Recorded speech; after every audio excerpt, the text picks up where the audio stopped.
Hey, what's up guys, this is Ali. আজকে যে মুভিটি এক্সপ্লেন করবো সেটা interesting emotional and sad movie slowly tested watching this video.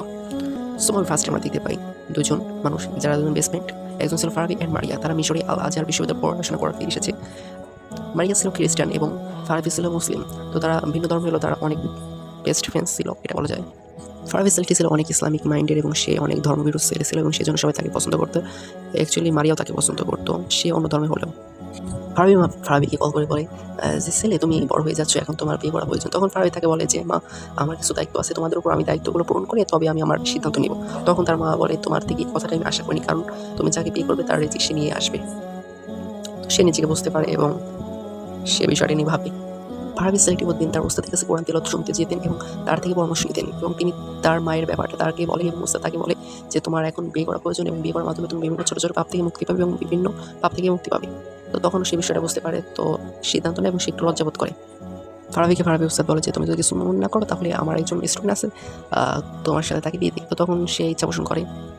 তো একদিন পাবলিক বাসে ফারাবি এবং যাচ্ছিলেন এবং ওই সময় আমেরিকান কিছু মহিলা ছিলেন এবং তারা খুব অসুস্থ বোধ করেছিলেন, তারা দাঁড়িয়েছিলেন। তখন সে উঠে তাদের বসতে দেয়। এতে কিছু মুসলিম তাদের উপর ক্ষিপ্ত হয়েছে এবং ফারাবিকে বলতে থাকে যে তারা আমেরিকান এবং কোনো ইহুদি যারা আমাদেরকে ক্ষতি করছে, তো তুমি তাকে বসতে দিলে কেন? তখন ফারাবি বলেন নবী মুহাম্মদ সাল্লাল্লাহু আলাইহি ওয়াসাল্লাম বলেছে যে অন্য ধর্মদের প্রতি সহানুভূতিশীল হতে হবে, এটা ইসলাম তাদেরকে শেখাতে হবে। তখন তারা বুঝতে পারে, তবুও তার উপর ফারাবির উপর অত্যাচার করে। তো বিষয়টা আমেরিকান সেই ইহুদিরা দেখে তার উপর মুগ্ধ হয়েছে এবং তার থেকে ইসলাম শুনতে চায়। তখন সে তাকে বোঝায় এবং পাশেই ছিল আয়েশা নামের একজন মেয়ে এবং তারপর তার ব্যবহারটা দেখে সে মুগ্ধ হয়ে যায়। আয়েশা বাড়িতে যায় এবং তার চাচাকে ফারাবি সম্পর্কে জানতে চায়। তখন ফারাবি সম্পর্কে তার চাচা আয়েশাকে বলে এবং আয়েশা লজ্জা পায় একটু।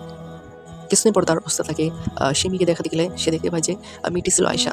তো সে দেখে অনেকটা পছন্দ হয়েছে এবং সে তার মধ্যে বলে আমি আমার জীবনসঙ্গী পেয়ে গেছি। এবং এই সময় তার বেস্ট ফ্রেন্ড মারিয়া তার বাসায় যায় ঘুরতে। এই সময় ফারাবি বিয়ে হয়ে যায় এবং তার বেস্ট ফ্রেন্ড এসে দেখতে পায় তার বিয়ে হয়েছে এবং সে প্রচুর কষ্ট পায়। এদিকে তার বাসার পাশে ছিল একজন মেয়ে যার নাম ছিল নাহুল এবং সেও বিষয়টা জানতে পারে এবং কষ্ট পায়, কারণ সেও তাকে পছন্দ করতো। মারিয়া তো ফারাবির বিয়ের কথা শুনে সে অনেক কষ্ট পায় এবং সে অনেক বেশি ডিপ্রেশনে চলে যায়। এদিকে নাহুল অনেক বেশি কষ্ট পায়। নাহুল তার অবস্থা এতটাই খারাপ হয়ে যায় যে সে খুব অনেক বিভ্রান্ত হয়ে পড়ে এবং সে ফারাবির উপর অনেক রাগ করে এবং সে একটি মিথ্যা নাটক সাজায় এবং ফারাবিকে একটি মিথ্যা আসামি হিসেবে দাঁড় করাইছে তার পেটে ফারাবির ছেলে। এটা নিয়ে তাকে কেস করা হয় এবং তাকে আদালতে নেওয়া হয়।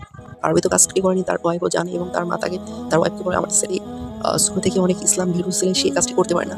তখন তার স্ত্রীও বিষয়টা বুঝতে পারে, কিন্তু কি করবে, সে প্রমাণ পায় না। কোর্টে হাজির করা হলে সব সাক্ষী ফারাবির বিরুদ্ধে যায়। এতে ফারাবি অনেক টর্চার এবং আল্লাহর কাছে সে এটা নিয়ে প্রার্থনা করে। এভাবে চলতে থাকে এবং আয়েশাও তার স্বামীকে হেল্প করতে বিভিন্নভাবে সহায়তা করে এবং তার ফ্রেন্ড সার্কেল থেকে জানতে পারে এবং ফ্রেন্ড সার্কেল তাকে বলেছে এই মারিয়ার কথা। তো মারিয়াও অনেক ডিপ্রেশনে চলে যায় এবং সে অনেক অসুস্থ হয়ে যায় এবং তাকে হসপিটালে নেওয়া হয়। তো মারিয়ার অবস্থা এতটাই খারাপ হয়ে যায় যে তখন মারিয়ার মা বলে যে ফারাবির জন্য এই অবস্থা। তখন আয়েশা বাধ্য হয়ে তার স্বামীকে বলে যে তুমি তার কাছে এসে এবং তাকে বলেছে আমি ভালোবাসি এবং তোমাকে বিয়ে করছে। তখন ফারাবিও ইতস্তত করে এবং সে বলতে চায় না, কিন্তু কী করার সে বলে এবং মারিয়া অনেকটা সুস্থ হয়ে যায়। পরবর্তীতে মারিয়া আসে এবং সুস্থ হলে মারিয়া সাক্ষী দেয় এবং এটা তার কাছে একটা টেপ রেকর্ড থাকে। তখন আদালতে সাক্ষী দিলে সে মুক্তি পায় এবং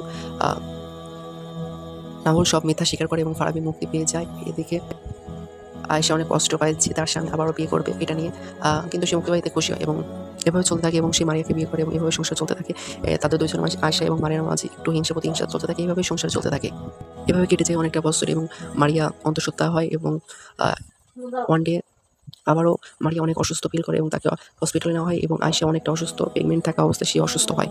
দুজনকে দু জায়গায় নেওয়া হয় এবং আয়েশা তাকে বলে যে মায়ের কাছে সময় দাও। এভাবে চলতে থাকে তাদের সময়।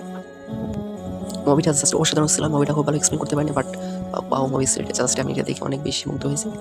মুভিটি ফার্স্ট কমেন্টে দেওয়া থাকলেও আপনারা দেখতে পারেন। Thanks for watching.